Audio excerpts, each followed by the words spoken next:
Trump यांच्या खरं तर टॅरिफ नीतीचा एकट्या सोलापूरमधील वस्त्र उद्योगाला 250 कोटींचा फटका बसलाय। सोलापुरी उत्पादनांना नवीन मार्केट शोधण्याची वेळ आली आहे। टॅरिफमुळे निर्यातदारांचं टेन्शनही वाढल्याचं बघायला मिळत आहे।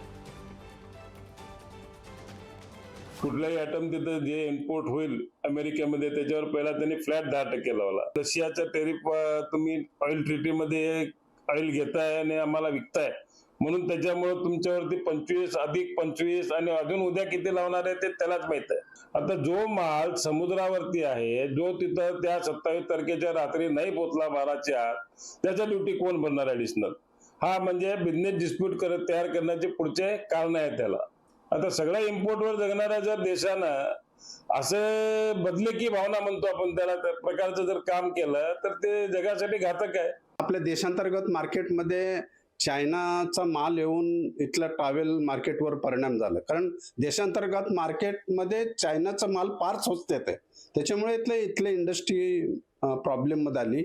आणि एक्सपोर्टमध्ये सुद्धा जे टोटल जे एक्सपोर्ट होतं सोलापूरच्या ट्रॅव्हलमध्ये तो साधारण 20 ते 25% माल अमेरिकेत जात आहे।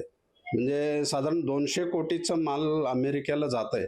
म्हणजे 700-800 कोटी जर समजा इथं उत्पादन झालं तर निश्चितच त्याचा 25% विक्रीवर परिणाम झाल्यानंतर इथल्या रोजगारी आणि इथल्या उद्योजकांवर परिणाम होणार आहे।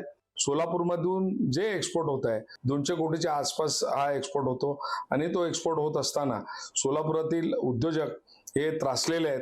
त्याला कारण काय झाले की आमचं निर्यात करताना अचानक हे ड्युटी लागल्यामुळं जे आज शिपमध्ये माल पडलाय तिथं पोहोचतंय त्याच्या ड्युटीमध्ये बाहेरशी संबंध खराब न करता काम करायचं। त्यासाठी केंद्र सरकारच्या कॉमर्स मिनिस्ट्रीकडनं RODP स्कीम देतात, त्या स्कीम मध्ये काहीतरी वाढ करून हे कंटेनर्स क्लिअरन्स करण्या पहिला पर्यायाने गरज आहे।